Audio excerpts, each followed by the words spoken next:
ఈ బంటికి కొంచెం ఇంకా కాన్ఫిడెంట్ ఇక్కడే తిరిగాడు. తను ఒక 10 years గా చాలా ఫ్రెండ్ సర్కిల్తో తిరుగుతూ ఉండేవాడు.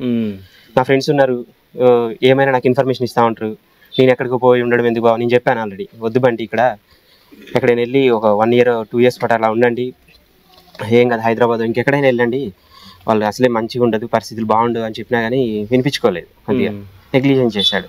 ఏం కాదు బావ, నేను ఇక్కడ అందరికి నాకు చాలా మంది ఫ్రెండ్ సర్కిల్ ఉన్నారు, ఏమైనా ఇన్ఫర్మేషన్ వచ్చినా వాళ్ళు నాకు వెంబడే ఇన్ఫర్మేషన్ ఇస్తారు, నేను ఎక్కడికో పోయి ఉండడం ఎందుకు, ఇక్కడే ఉంటాను నేను అనేసి తనకి వచ్చి ఉంటున్నాడు. వాళ్ళు సైలెంట్గా వాళ్ళు చేయాల్సింది స్కెచ్ చేసేసారు. వేసేసి వాళ్ళ ఫ్రెండ్స్ని పిలిపించేసి ఇలా నమ్మించి ఆ బైరి మహేష్ అనే అతను ఇంతకుముందు మాట్లాడకపోయాడట.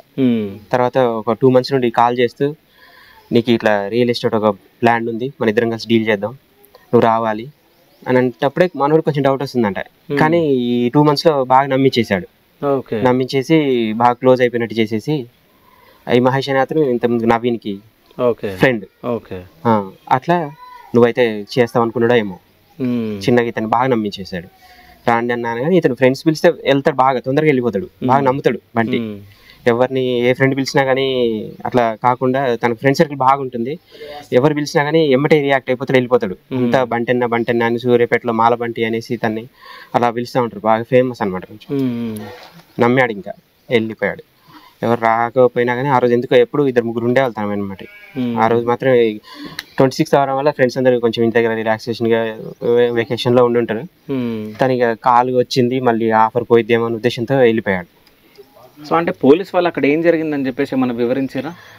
ఇంకా నిన్న చెప్తున్నారు మామూలుగా, కట్టేసి ఇట్లా చేతులు కట్టేసి గొంతు మీద ఇక్కడ బాగా చెస్ట్ ప్లేస్ అంతా కూడా బాగా కమిలిపోయింది, ఇక్కడ తొక్కేసి ఉంటారు బాగా. కాలు చేతులు కట్టేసి ఇక్కడ తొక్కేసి ఉంటారు, నాలుక బయటకు వచ్చేసింది. తర్వాత ముఖం మీద కొంచెం రాళ్ళు పెట్టి కొట్టారు. ఇంకా చనిపోయిన తర్వాత తీసుకొచ్చి అక్కడ వేసేసి.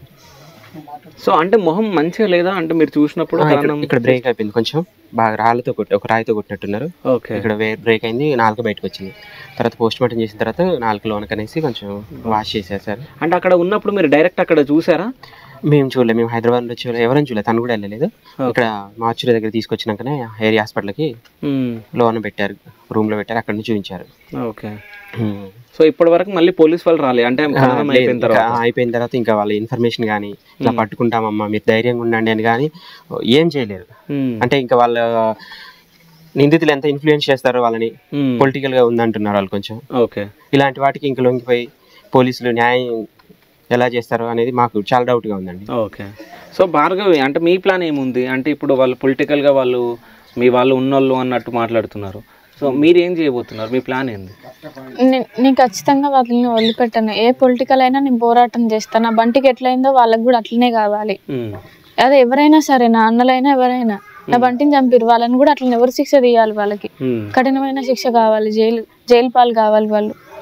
సో అంటే ఇది అయిన తర్వాత మీ ఇంట్లో వాళ్ళకి ఎవరికైనా కాల్ చేయడం జరిగిందా, మీ అమ్మకి కానీ మీ నాన్నకి కానీ? మమ్మీకి కాల్ చేసిన, నాకు తెలియగానే ఫస్ట్ మమ్మీకే కాల్ చేసిన.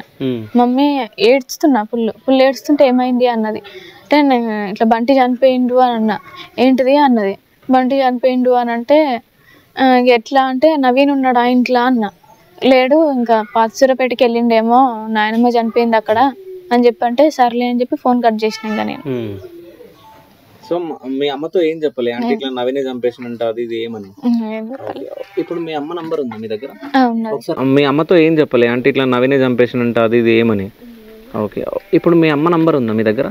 ఒకసారి అడగండి ఫోన్ చేసి, అసలు ఏం జరిగింది అంటే నవీన్ ఎక్కడ ఉన్నాడు అని చెప్పేసి అడగండి ఒకసారి. అంటే ఇది అయిపోయిన తర్వాత మళ్ళీ ఎప్పుడు కాల్ చేయలే కదా మీరు? చేయలేదు ఇంకా. ఒకసారి మీరు కాల్ చేయండి, అంటే మీ అన్నయ్యలు ఉన్నారా లేరా అనేది మీరు కనుక్కోవడానికి ప్రయత్నించాలి కదా. ఇంకా మమ్మీ నాతో మాట్లాడేది ఇంట్లో వాళ్ళకి తెలియదు. ఓకే, అందువల్ల నేను డైరెక్ట్ కాల్ చేయను, ఎప్పుడు నా ఫ్రెండ్ ద్వారా అయినా కాల్ చేయడం, వాళ్ళు కాన్ఫరెన్స్ పెట్టడం అట్లా మాట్లాడతారు. ఒకవేళ మమ్మీ నీకు ఇప్పుడు మనం కాల్ చేసినా మమ్మీని అక్కడ సతాయిస్తారు నాకు తెలిసి, అంతేనా? అవును. ఓకే, అంటే మమ్మీ సపోర్ట్ అయితే మీకు ఉంది మ్యారేజ్ అయిన తర్వాత? కొంచెం నార్మల్గా మాట్లాడుతుండేది, అంటే తీసుకెళ్ళాలి అని ఉండే, కానీ నేను రాను అని చెప్పేసరికి 3-4 times సరే మరి మంచిగా ఉండండి అని చెప్పి అనడం స్టార్ట్ చేసి. అంటే మీ అమ్మ కూడా నిన్ను తీసుకెళ్ళాలనుకుంది, అంటే మీ ఇద్దరిని తీసుకొని పోవాలనుకోలేదు? వచ్చి అడిగిందంట, వచ్చేసి మా ఇంకా ఇంకో మ్యారేజ్ చేస్తామని అలా పిలిచిందంట. కానీ తను నేను రాను మమ్మీ, ఆల్రెడీ మ్యారేజ్ చేసుకున్నాను నేను బంటిని, అలా ఎలా వస్తాను అని చెప్పేసింది. ఇంకా 2-3 సార్లు చెప్పిన తర్వాత ఒకసారి ఇంకా తనకి అలా అడగడం బంద్ చేసిందంట. ఇంకా సరే ఉండండి, మేము కూడా రిసెప్షన్ పెడదాం అనుకున్నాం మామూలుగా. 6 months అవుతుంది కదా, చుట్టాలకు అందరికీ మామూలుగా తెలియాలి కదా అని అంటే వాళ్ళ మమ్మీ అన్నదంట రిసెప్షన్ పెడితే మళ్ళీ మా అబ్బాయిలకు కొంచెం ఇక్కడే చేసుకొని మా ముందే తిరుగుతుండ్రు, మళ్ళీ మమ్మల్ని పిలవకుండా ఇది చేస్తారు అనేసి రారు వాళ్ళు, ఎలాగూ చేస్తే మళ్ళీ ఇంకొంచెం ఎక్కువ చేసినట్టు అవుతుంది, చేయకండి అండి అంటే అలా కూడా బంటి ఓకే వద్దులే అనేసి సైలెంట్గా ఉంటున్నాడు. ఇంకా వద్దు బావ ఇట్లా వద్దు అంటే వాళ్ళ అన్నయ్యలు ఫీల్ అవుతారు, ఇంకా మళ్ళీ ఎందుకులే ఉండే వాళ్ళు ఉంటున్నాం కదా అని అలా కూడా చెప్పాడు. సో అంటే ఇప్పుడు బంటికి న్యాయం జరగాలంటే మీరు ఏం చేయబోతున్నారు? న్యాయం జరుగుతుందని అయితే ఏం అనుకోవట్లేదు సార్, ఎక్స్పెక్ట్ చేయట్లేదు. అంటే న్యాయం జరుగుతుందని ఇక మీరు అనుకోవట్లేదు? ఎందుకు సార్, ఇప్పుడు మనిషి పోయాడు, ఇంత ముందుకు ఎస్సీ ఎస్టీల పైన చాలా చట్టాలు ఉన్నాయి, చాలా స్ట్రాంగ్ చట్టాలు ఉన్నాయి. మన రాజ్యాంగం అమల్లోకి వచ్చిన దగ్గర నుండి ఎస్సీ ఎస్టీలని ఏం చేసేసినా కానీ వాళ్ళని శిక్షించాలి అని చాలా చట్టాలు ఉన్నాయి. ఆ చట్టాలు ఓన్లీ రాతకు మాత్రమే పరిమితం అయిపోయినాయి. పోలీస్ వ్యవస్థ కానీ, న్యాయ వ్యవస్థ కానీ, పొలిటీషియన్స్ కానీ ఎవ్వరు కూడా వాటిని పకడ్బందీగా అమలు చేయలేకపోతూ ఉన్నారు. జరిగిన వాళ్ళకి జరుగుతూనే ఉన్నాయి. అలా జరిగిన తర్వాత ఒక 1 month 1 year తర్వాత ఇష్యూను క్లోజ్ అయిపోయే ఛాన్సెస్ ఉంటున్నాయి. నిందితులు పట్టుకున్నామా జస్ట్ వాళ్ళ డబ్బుతోనో పొలిటికల్ పవర్తోనో బయటకు వచ్చేస్తా ఉన్నారు. కానీ ఇంకా వీళ్ళపైన దాడులు మాత్రం అలాగే జరుగుతున్నాయి కంటిన్యూషన్గా. ఎప్పుడు స్ట్రాంగ్ అయిన చట్టాలని ఈ పాలకులు ఎప్పుడు అమలు చేస్తారు? వీళ్ళని టచ్ చేయాలి అంటే అవతల వాడికి భయం పుట్టాలి. అలా మాత్రం ఎవరు తేలేకపోతా ఉన్నారు చట్టాలని. అలా తెచ్చినప్పుడే యువతల వాడికి నమ్మకం కలుగుతుంది సార్.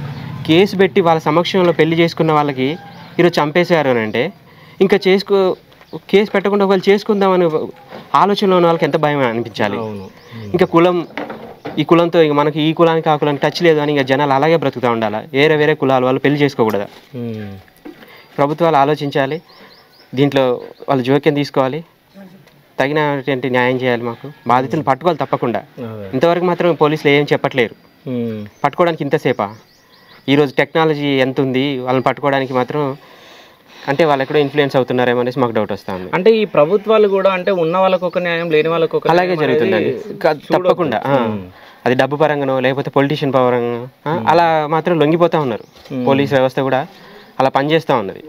నిజమైన బాధితులకు మాత్రం న్యాయం జరగట్లేదు, కంప్లీట్గా న్యాయం అనేది జరగట్లేదు. ఏదో తూతూ మంత్రంగా జరిగితే అలా జరగడంగా కంప్లీట్గా అయితే న్యాయం చేయలేకపోతా ఉన్నారు. ఇప్పుడున్న సొసైటీలో కూడా పేరెంట్స్ మొత్తం అంటే పిల్లలకి అంటే మంచిగా చూసుకోవాలి, మంచిగా ఉండాలి, అది ఇది అని చెప్పేసి అనుకుంటారు. అంటే కులం వేరైతే అంటే ఒకవేళ హ్యాండ్ కట్ చేస్తే బ్లడ్ వచ్చేది అందరిది ఒకటే కలర్. సో నీది ఆ కులం నాది ఈ కులం అని చెప్పేసి అంటే చిన్నప్పటి నుంచి ఇప్పుడు మీ నాన్న మిమ్మల్ని చిన్నప్పటి నుంచి ప్రేమగా చూసుకున్నాడు.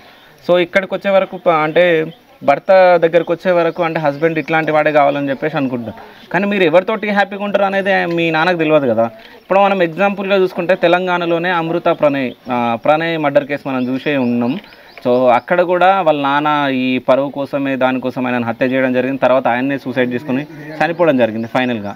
అవునా? ఇవన్నీ చూస్తూ ఉన్నాం సొసైటీలో. అంటే పేరెంట్స్ ఎందుకు శనికావేశంతో ఇవన్నీ ఆలోచిస్తున్నారు అంటే ఇప్పుడు వీళ్ళ బ్రదర్ కూడా అంటే ఫ్రెండ్షిప్కి అయితే కులం అక్కర్లేదు. అంటే ఇప్పుడు ఫ్రెండ్షిప్లో మీ అన్నయ్య గౌడు తిను ఎస్సీ, ఆయన అక్కడ ఫ్రెండ్షిప్లో మాత్రం ఇద్దరు ఫ్రెండ్స్గా ఉన్నారు. బట్ వాళ్ళ చెల్లెలకి అంటే హస్బెండ్గా మాత్రం మీ అన్నయ్య ఒప్పుకోలేకపోయిండు. సో ఎప్పుడైనా మీ అన్నయ్య వస్తాయి ఈ క్వశ్చన్ మీ అన్నయ్యని ఎప్పుడైనా చూడాలనుకుంటున్నావు మళ్ళీ నువ్వు? లేదు. సో ఏం చేద్దాం అనుకుంటున్నావు మీ అన్న వాళ్ళు నీ ఎదురుగా నీ దగ్గరికి వస్తే? నేను వాళ్ళ ఫేస్ చూడను, వాళ్ళతో మాట్లాడను, వాళ్ళ ఇంటికి వెళ్ళాను. మా బంటికి ఏదైందో వాళ్ళకు కూడా అదే కావాలి.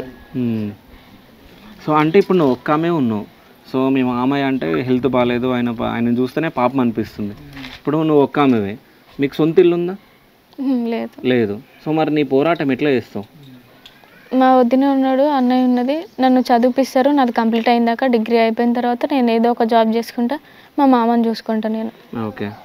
సో బాధ్యత మొత్తం మీరు తీసుకుంటున్నారా? తను మాతోనే ఉంటానంటుంది.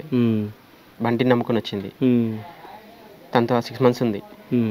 తను అంత నమ్ముకొని వచ్చినప్పుడు తను మాతో ఉంటా అంటున్నప్పుడు మేము కాదండి. ఓకే. పోరాటం ఎట్లా చేయబోతున్నారు మరి? పోరాటం అంటే సార్ మద్దతు తెలపాలి బయట నుండి కూడా. మాకు ప్రజా సంఘాలు కానీ, జాతీయవాదులు కానీ, మానవతావాదులు కానీ వాళ్ళందరూ ఎవరైనా మద్దతు తెలిపితేనే చేయగలుగుతాం ఏదైనా సరే. డబ్బు పరంగా పొలిటీషియన్ పరంగా మాకు అంత పవర్ఫుల్ అయితే ఏం లేదు. ఓకే. వీళ్ళంతా కొంచెం మాకు సపోర్ట్ ఇస్తే చేయగలం ఏదైనా విషయం. వాళ్ళంతా ముందుకు రావాలనేసి మీ ద్వారా వాళ్ళకందరికీ విన్నవించుకుంటున్నాం. ఓకే. సో మీడియా పరంగా అయితే మేము మా సైడ్ నుంచి మేము మద్దతు ఇస్తాం. అట్లాగే నీకేమైనా హెల్ప్ చేయడానికి మా మీడియా నుంచి మా ఛానల్ నుంచి మేము ప్రయత్నిస్తాం ఫ్యూచర్లో. సో ఏమైనా ఇబ్బంది ఉంటే సో అంటే మీ పోరాటం అయితే ఆపొద్దు. ఎందుకంటే ఇప్పుడున్న సమాజంలో ఈ కులాలు అది ఇది అని చెప్పేసి ఇప్పుడు పొలిటికల్ లీడర్స్ కూడా డబ్బున్న సైడ్ మాట్లాడడం, ఈ పోలీసులు కూడా డబ్బు ఎవరి దగ్గర ఉందో వాళ్ళకు అటు సైడే మాట్లాడడం ఇవన్నీ జరుగుతూ ఉన్నాయి. ఇవన్నీ జరుగుతూ ఉన్నప్పుడు మనలాంటి వాళ్ళు బయటకు వచ్చి మాట్లాడితేనే జనాలకు అంటే మనలాంటి వాళ్ళకు అంటే వేరే తక్కువ కులం వాళ్ళకి కొంచెం సపోర్ట్ వస్తుందని చెప్పేసి నా మనస్ఫూర్తిగా నేను కోరుకుంటున్నా.